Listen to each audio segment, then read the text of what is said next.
Vikramshila YouTube channel पर आप सबका स्वागत है और आप सबको ध्यान है। यहाँ हम लोग प्रत्येक दिन क्लास में भारत का भूगोल का अध्ययन कर रहे हैं, उसके मैप के साथ देख भी रहे हैं। तो कम समय मिल पाता है पूरे क्वेश्चन लिखने लिखवाने का, तो उसके लिए हमने ऑडियो फॉर्म में क्वेश्चन देना आरंभ किया है। तो जो यहाँ आ रहे हैं उनको तो पूरा फायदा मिल ही रहा है, जो नहीं आ पा रहे हैं वे भी सुन लें इसको और मैप को साथ साथ देखते रहें। तो भारत के भूगोल के ऊपर बहुत महत्वपूर्ण सवाल, तो पहले बिल्कुल महत्वपूर्ण सवाल जो एग्जाम में आए हुए वही ले रहे हैं, बाद में इससे आगे भी लेंगे। तो प्रश्नों की श्रृंखला में हम चल रहे हैं, आज आरंभ करते हैं। प्रश्न है, न्यूमुर द्वीप कहाँ है? तो न्यूमुर द्वीप बंगाल की खाड़ी में स्थित है। थार मरुभूमि ये कहाँ पर स्थित है? राजस्थान में स्थित है थार मरुभूमि। दक्षिण गंगोत्री, तो ध्यान रहे आपको, दक्षिण गंगोत्री, मैत्री और भारती, ये तीनों, दक्षिण गंगोत्री, मैत्री और भारती, ये तीनों अंटार्कटिका में भारतीय वैज्ञानिक अनुसंधान केंद्र है। इनमें ध्यान रहे, दक्षिण गंगोत्री अंटार्कटिका में स्थापित प्रथम भारतीय अनुसंधान केंद्र है 1984 में, और मैत्री 1990 में अंटार्कटिका में अनुसंधान केंद्र, और जो सबसे बिल्कुल नया है वो भारती 2012 में।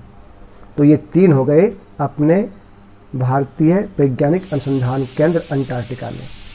ध्यान रहे, दक्षिण गंगोत्री, मैत्री और भारती। भारत का पहला आर्कटिक अनुसंधान केंद्र का नाम क्या है? हिमाद्री। हिमाद्री है आर्कटिक अनुसंधान केंद्र 2008 में इसकी स्थापना वहाँ पर की गई। और आपको मैप से हम दिखाया था आपको ग्लोब भी कि आर्कटिक अंटार्कटिक सब क्या है, ये आप सबको ध्यान में होगा।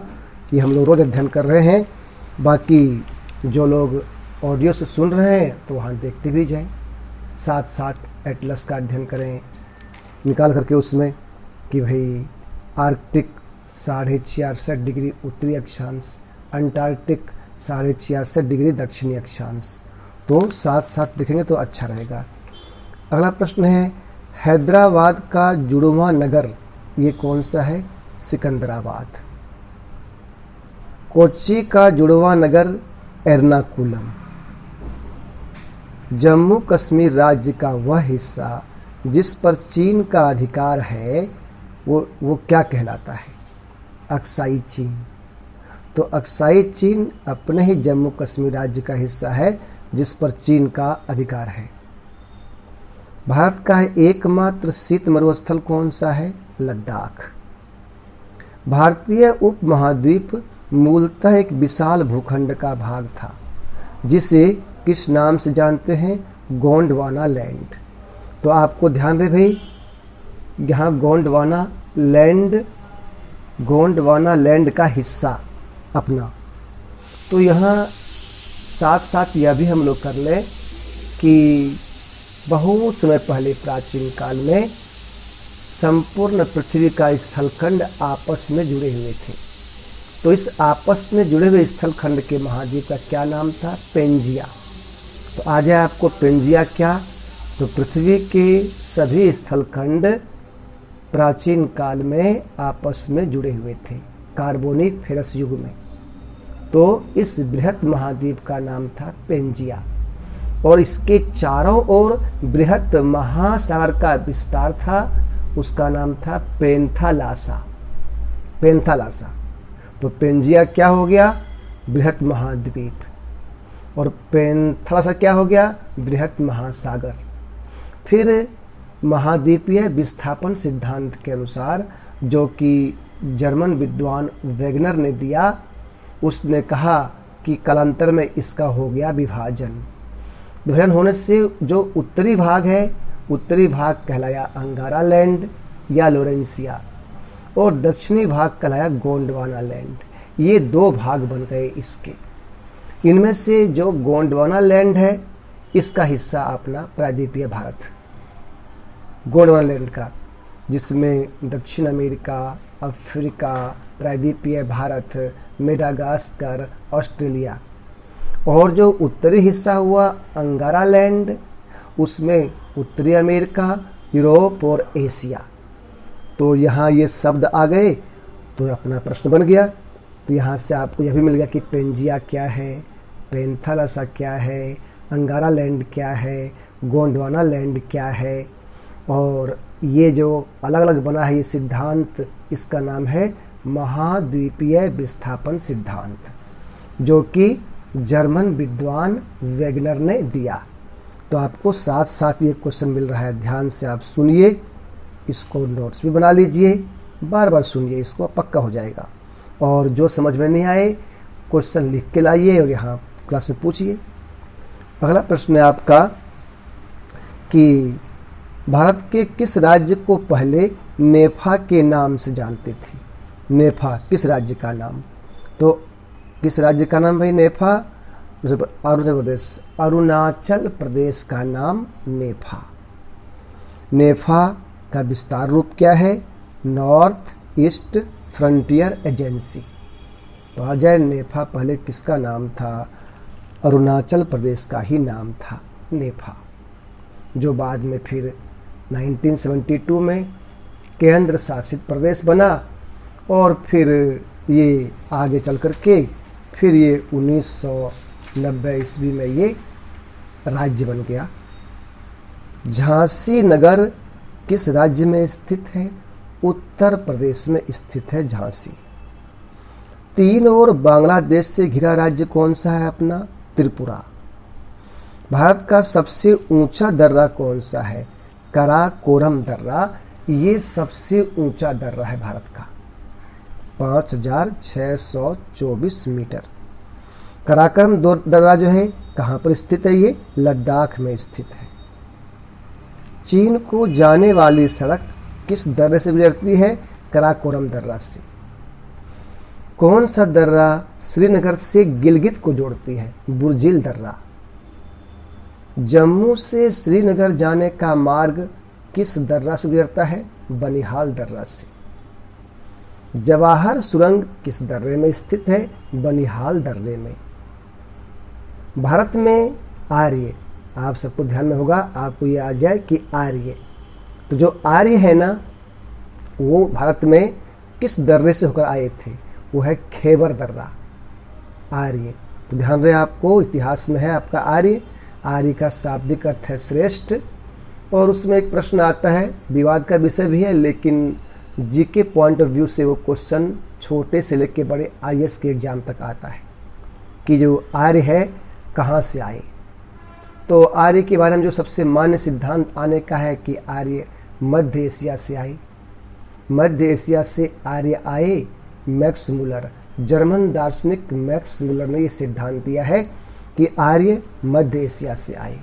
अलग अलग सिद्धांत है, ये इसको अधिक मान्यता मिली हुई है।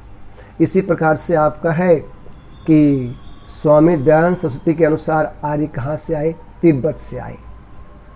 तिलक के अनुसार कहाँ से आए? बाल गंगाधर तिलक के अनुसार तो आर्कटिक प्रदेश, आर्कटिक प्रदेश से, उत्तर ध्रुवीय प्रदेश से आए। इस प्रकार से वर्णन मिलता है आपका। लेकिन एक प्रश्न यह बनता है कि आर्य भारत में किस दर्रे से होकर आए? खैबर दर्रा। खैबर दर्रा कहाँ स्थित है? पाकिस्तान और अफगानिस्तान के बीच स्थित है खैबर दर्रा। किस दर्रे से होकर तीर्थयात्री मानसरोवर झील के दर्शन हेतु जाते हैं? तो वो है उत्तराखंड में है माना दर्रा। माना दर्रा, माना दर्रा उत्तराखंड में है, जिससे होकर तीर्थयात्री मानसरोवर झील के दर्शन हेतु जाते हैं। भारत और चीन के बीच व्यापार को बढ़ाने के लिए 2006 में किस दर्रा को खोला गया? नाथुला दर्रा। नाथुला दर्रा सिक्किम में स्थित है। तो देखिए भाई, इस प्रकार से आपको दर्रे के ऊपर प्रश्न, बाकी सिंपल प्रश्न आ जाए तो हर बुक में उपलब्ध भी है, आप देख भी सकते हैं। आपको आ जाए तो आपको ध्यान करना है, काराकोरम दर्रा, जोजिला दर्रा, पीर पंजाल दर्रा, बनिहाल दर्रा, बुर्जिल दर्रा, ये सभी जम्मू कश्मीर में है। ये आपको ध्यान देना है। शिपकीला दर्रा, रोहतांग दर्रा, बड़ा लाचा दर्रा, ये तीनों हिमाचल प्रदेश में है। हिमाचल प्रदेश में ये तीनों दर्रा स्थित है। हिमाचल प्रदेश में कौन कौन सा, फिर ध्यान कर लो भाई, ऐसे आप घर भी बोलिए, पढ़िए, सुनाइए। शिपकीला दर्रा, रोहतांग दर्रा, बड़ा लाचा दर्रा, हिमाचल प्रदेश में। लिपुलेख दर्रा, माना दर्रा, नीति दर्रा, ये है उत्तराखंड राज्य में। नाथुला दर्रा, जेलेपला दर्रा, ये दोनों है सिक्किम में। अब अरुणाचल प्रदेश में कौन से दर्रे हैं, तो बोमडीला दर्रा, यांग्याप दर्रा, दीफू दर्रा, ये तीनों अरुणाचल प्रदेश में स्थित है। तुजू दर्रा मणिपुर में स्थित है। तो इस प्रकार से ये जो दर्रे हैं, सिंपल प्रश्न कहाँ स्थित हैं, तो ये भी आपको ध्यान में रखना है। ये सामान्य प्रश्न आपका ये हो गया। फिर ध्यान देंगे, अगला प्रश्न है पिपली घाट दर्रा, ये कहाँ स्थित है, ये अरावली में स्थित है। और अरावली हम लोगों को ध्यान ही है, पीछे हम लोग कर चुके हैं। अरावली में स्थित है ये पिपली घाट दर्रा। आपको ध्यान रहे, देखिए एक प्रश्न ऐसे आया था जिसमें ऑप्शन के अकॉर्डिंग आपको आंसर देना होगा। वहाँ आया था दक्कन का पठार डैश राज्य में है, ऐसे आया था। तो अगर 4 अलग अलग ऑप्शन दिया हुआ है, तो दक्कन का पठार जो है, अगर इसके विस्तार की बात करें तो मध्य प्रदेश, गुजरात को शामिल करते हुए लगभग संपूर्ण दक्षिण भारत में इसका विस्तार है। लेकिन वहाँ ऑप्शन के अकॉर्डिंग इसका उत्तर था कि दक्कन का पठार महाराष्ट्र राज्य में है। इसका अधिकांश हिस्सा महाराष्ट्र राज्य में है। बाकी ये महाराष्ट्र, कर्नाटक, इन सब में इसका है, दक्षिण भारत में लगभग सभी जगह। तो ये ध्यान देना है कि यहाँ ऑप्शन कैसे आता है। फिर अगला है प्रश्न कि दक्कन के पठार जो हैं वो किन चट्टानों के बने हुए हैं, तो ज्वालामुखी बेसाल्ट चट्टानों का बना है। दक्कन का पठार ज्वालामुखी बेसाल्ट चट्टानों का बना है, तब तो इसको बोलते हैं दक्कन का लावा पठार, दक्कन लावा पठार। तो यहाँ यह भी स्टूडेंट ध्यान कर लीजिए आप कि ये लावा क्या होता है। पृथ्वी के अंदर पिघले पदार्थों के भंडार को मैग्मा कहते हैं। जब ज्वालामुखी विस्फोट क्रिया के साथ ये मैग्मा बाहर आता है तो ये ठंडा होकर जम जाता है, कड़ा होता है, तो इसको बोलते हैं लावा। तो इन्हीं से ये बना हुआ है। इसलिए आपका ये जो दक्कन का लावा पठार है, ये काली मिट्टी का क्षेत्र है, कपास की खेती के लिए उपयुक्त है। काली मिट्टी का क्षेत्र कपास की खेती के लिए उपयुक्त है। और दक्कन के पठार के पूर्वी भाग को बोलते हैं विदर्भ। आप सुनेंगे महाराष्ट्र में है विदर्भ, ऐसे भी आपको सिंपल प्रश्न आ जाए। तो दक्कन का पठार, तो पठार पर ऐसे प्रश्न आपको आ जाए कि उनका विस्तार कहाँ कैसे है, कौन से मिट्टी है, कैसे बने हुए हैं, ये आपको ध्यान देना है। जैसे बोल रहे काठियावाड़ क्षेत्र पठार का ये कहाँ पर है, तो ये गुजरात में है काठियावाड़। मेवाड़ या मारवाड़ का पठार, तो ये दक्षिण पश्चिम राजस्थान का हिस्सा है। ये आपका जो अरावली के पश्चिम में स्थित शुष्क प्रदेश है। ये बुंदेलखंड का पठार, तो बुंदेलखंड का पठार मध्य प्रदेश और उत्तर प्रदेश दोनों में इसका विस्तार है। और ये निस चट्टान की अधिकता होने के कारण इसे निस पठार भी कहते हैं। निस चट्टान है, ग्रेनाइट का रूपांतरण है ये निस। ग्रेनाइट आग्नेय चट्टान है और उसका रूपांतरण है ये निस। आपको यहाँ मैं याद दिला दूँ, थोड़े से मैं प्रयास करता हूँ कि जो बात जहाँ जिस क्वेश्चन में आएगा वहाँ उसको एक्सप्लेन कर दें, आप समझ सकें। ध्यान देंगे, भूगोल के अंतर्गत चाहे वो रेत हो, मिट्टी के कण हो, चिकनी मिट्टी हो, कुछ भी हो, जिनसे अर्थ क्रस्ट भूपर्पटी का निर्माण हुआ है, उन सबको चट्टान कहते हैं। और ये चट्टान के निर्माण विधि के अनुसार चट्टान के 3 प्रकार हैं। आग्नेय चट्टान, नंबर 1 हो गया आग्नेय, इग्नियस रॉक्स, आग्नेय चट्टान। दूसरा है अवसादी सेडिमेंट्री रॉक्स, अवसादी या परतदार चट्टान या तलछटी चट्टान। और तीसरा है रूपांतरित या कायांतरित, मेटामॉर्फिक चट्टान। तो ये 3 प्रकार के चट्टान हैं।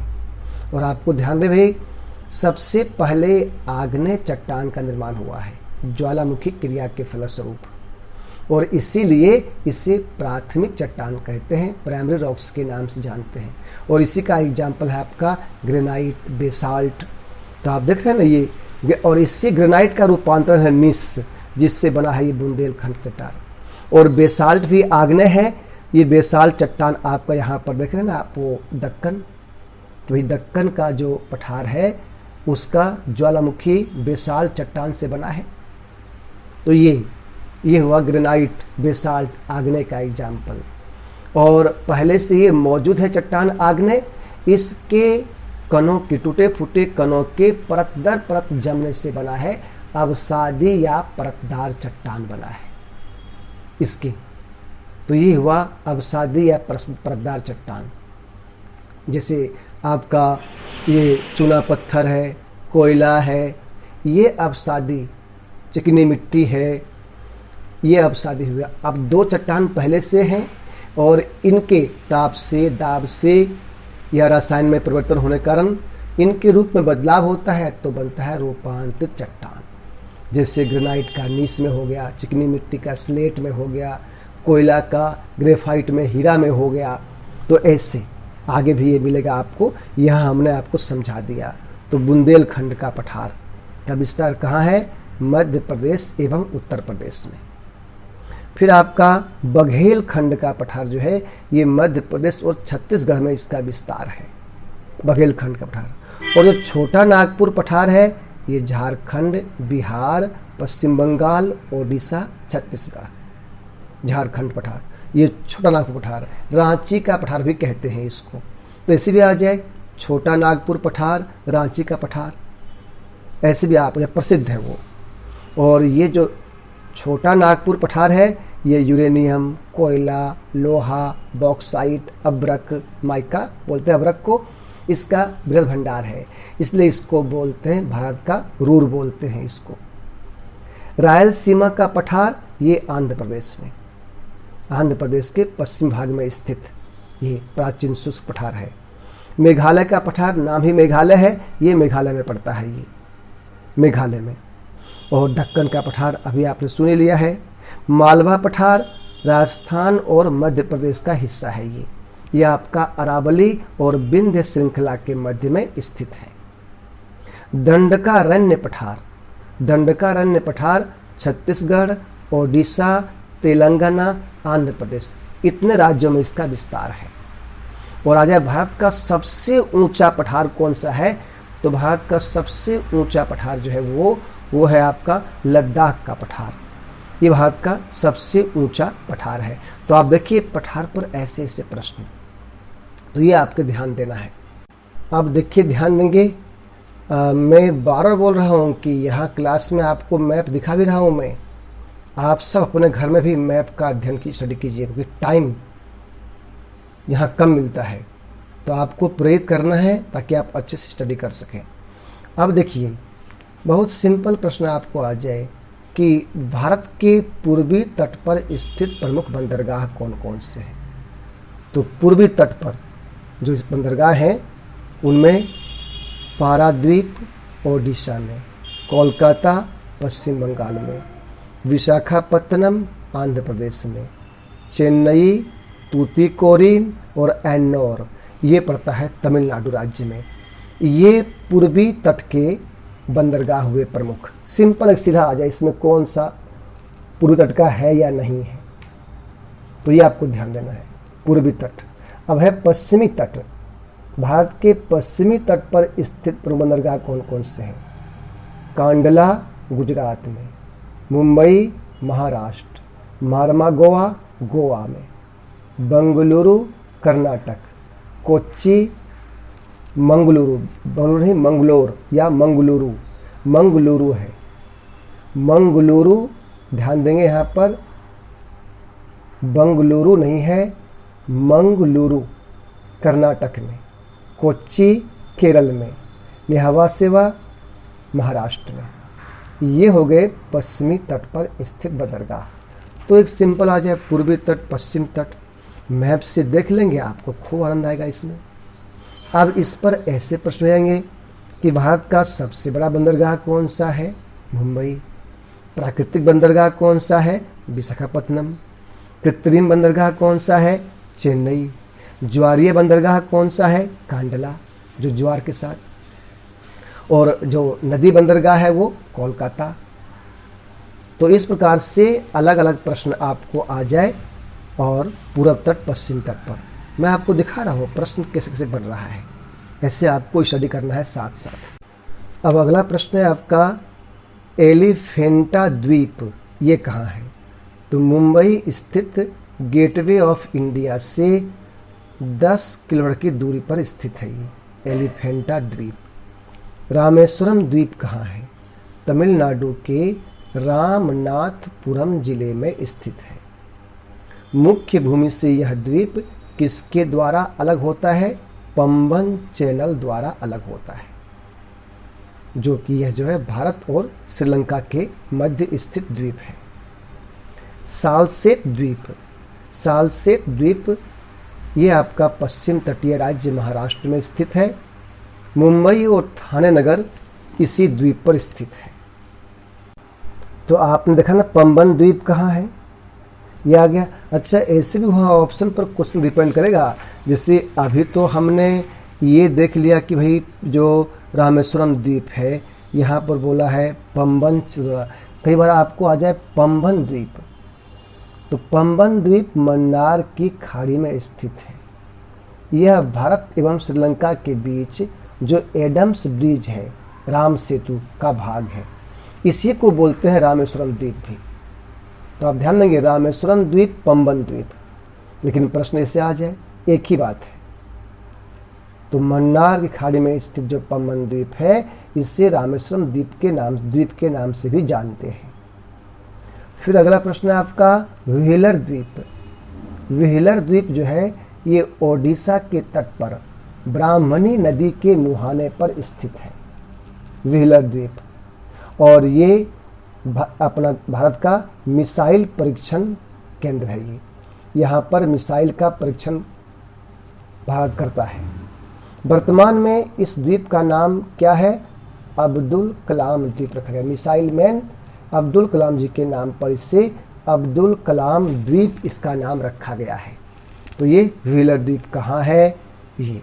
और आपको ध्यान है, हम लोग ये किए थे कि लक्षद्वीप द्वीप समूह अरब सागर में स्थित है, जिसमें कुल 36 द्वीप हैं, जिनमें 11 द्वीप पर ही आबादी है। और आंड्रेट लक्षद्वीप का सबसे बड़ा द्वीप है। मिनिकॉय दूसरा सबसे बड़ा द्वीप है यहाँ पर। और यहाँ पर पिटली एक द्वीप है जहाँ पक्षी अभयारण्य है। और एकमात्र लक्षद्वीप का अगाती है द्वीप, यहाँ पर हवाई अड्डा है एकमात्र। और लक्षद्वीप समूह के सभी द्वीपों पर कौन सी भाषा बोली जाती है? तो यहाँ बोली जाती है मलयालम भाषा। मलयालम भाषा केरल की भाषा है, मलयालम बोली जाती है। एकमात्र मिनिकॉय द्वीप अपवाद है जहाँ महल भाषा बोली जाती है, महल। तो महल भाषा, और महल मूलतः मालदीव की भाषा है, मालदीव। तो ध्यान देंगे, लक्षद्वीप जो कि प्रवाल भित्ति इसकी उत्पत्ति है, कोरल द्वीप बोलते हैं उसको, कोरल मतलब होता है प्रवाल भित्ति। तो ऐसे भी आपको प्रश्न आ जाए, ध्यान देंगे। फिर ध्यान देंगे, महत्वपूर्ण प्रश्न है आपका कि ये लेगून या अनूप झील ये क्या होते हैं? तो समुद्र क्षेत्र में तटीय क्षेत्र का पानी स्थल भाग में घुस जाता है और वहाँ चारों ओर बालू का अवरोध खड़ा हो जाता है, वो झील बन जाता है। उसी को बोलते हैं लेगून झील, या हिंदी में इसे अनूप झील भी कहते हैं। मतलब समुद्र का परित्यक्त भाग वो पूरा बन गया अवरोध, वहाँ पानी जमा होता है, उसे लेगून के नाम से जानते हैं।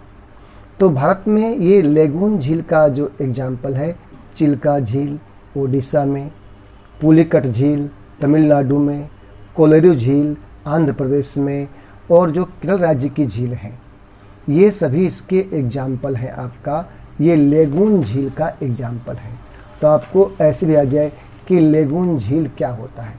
और ध्यान रहे, भारत की सबसे बड़ी तटीय झील चिल्का झील ही है उड़ीसा में, जो खारे पानी की लेगून झील है। और यहाँ पर नौसेना का प्रशिक्षण केंद्र है यहाँ पर। ये हुआ लेगून झील। इस प्रकार से अपने यहाँ ध्यान रहे कि जो झीलों का निर्माण होता है कई तरह से। विवर्तनिक झील टेक्टोनिक क्रिया से बना हुआ। विवर्तनिक झील में है वुलर झील कश्मीर में, ये विवर्तनिक है। या कुमायूं हिमालय की झील जो उत्तराखंड राज्य की झीलें हैं, वो सब इसी क्रिया से बने हुए हैं। तो इनको बोलते हैं विवर्तनिक झील। भारत में मीठे पानी की सबसे बड़ी झील है वुलर झील।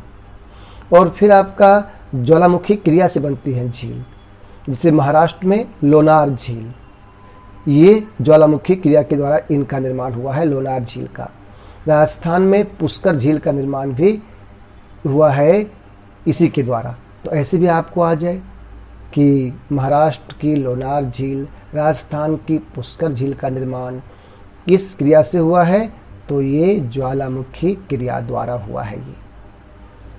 ये फिर आपका है हिमानी झीलें, वो हिम ग्लेशियर बर्फ से बना हुआ है, वो पानी जमा हो गया उसमें। तो इसमें आपका जो उत्तराखंड में है नैनीताल, भीमताल, राकसताल, नौकचिया ताल, ऐसे जो है ये सब झीलों का निर्माण हिमानी झीलें कहलाती हैं, ग्लेशियर लेक्स।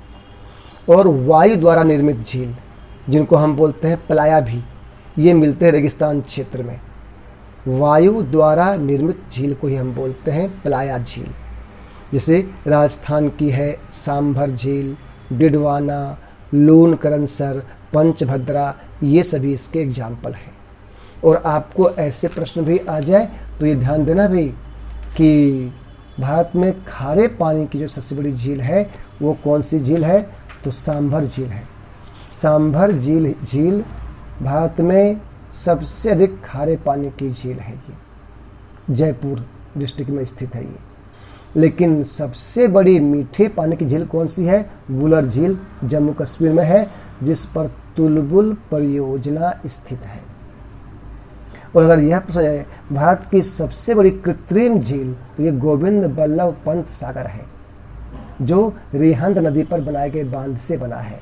ये कृत्रिम गोविंद बल्लभ पंत सागर जो है ये उत्तर प्रदेश एवं मध्य प्रदेश की सीमा पर रिहंद नदी पर बनी हुई है। यह भारत की सबसे बड़ी कृत्रिम झील है। तो ऐसे प्रश्न भी आपको आएंगे, ये आपको ध्यान देना है भाई। और वेम्बनाड भारत की सबसे लंबी झील है, जिस पर वेलिंगटन द्वीप स्थित है। तो देखिए किस किस तरह से प्रश्न बन सकते हैं झील के ऊपर। देखिए आपको ध्यान रखें और ये ध्यान कर लेंगे, ये जो वेम्बनाड झील है ना, ये केरल में है। तो झीलों पर प्रश्न आपको आ जाए, एक तो सिंपल बोल दिए झील कहाँ स्थित है, और जो उनकी विशेषता है उस पर आ जाए क्वेश्चन। किस क्रिया से इनका निर्माण हुआ है वो प्रश्न आपको आ जाए। तो इस प्रकार से मैं तो इस सारे प्रश्न जो अभी आपका ले रहा हूँ, ये सभी प्रश्न आपको जो एग्जाम में आए हुए हैं बार बार वो ले रहा हूँ। तो ये आपको ध्यान देना है। और ऐसे प्रश्न आ रहे हैं, आपको बोले प्लाया क्या है, अभी पता था आपको प्लाया कि जो वायु रेगिस्तान क्षेत्र में वायु निर्मित झीलें होती हैं उनको बोलते हैं, जैसे डिडवाना झील प्लाया। तो ये प्लाया क्या होता है ये ध्यान देना आपको। ये तो ऐसे भी। और भारत का सबसे अधिक ऊंचाई पर स्थित झील है चोलामू झील, सिक्किम में है। तीस्ता नदी का उद्गम यहीं से होता है। सबसे अधिक ऊंचाई पर स्थित झील है ये। तो आपको इस प्रकार से ये ध्यान देना है किस किस तरह से प्रश्न बन रहे हैं। फिर देखिए आपको प्रश्न आ जाए कि लोकटक झील कहाँ है, मणिपुर में है। पूर्वोत्तर भारत में मीठे पानी की सबसे बड़ी झील है ये। और यहाँ पर केबुल लामजाओ नाम का तैरता हुआ राष्ट्रीय पार्क है। तो आपको आ जाए कि तैरता हुआ राष्ट्रीय पार्क कहाँ है, ये केबुल लामजाओ वहाँ पर है, मणिपुर में ये है, आपको ये ध्यान देना है। फिर देखिए हुसैन सागर झील हैदराबाद और सिकंदराबाद के मध्य स्थित है, हुसैन सागर झील, तो ये भी ध्यान कर लें जी। और यह भी आपने कर लिया कि पश्चिमी तट पर स्थित वेम्बानद झील केरल में एक लेगून झील है। इसी झील पर वेलिंगटन द्वीप है जहाँ पर राष्ट्रीय नौकायन प्रतियोगिताएं होती हैं। और भारत का सबसे छोटा राष्ट्रीय राजमार्ग NH-47A वेलिंगटन द्वीप पर ही स्थित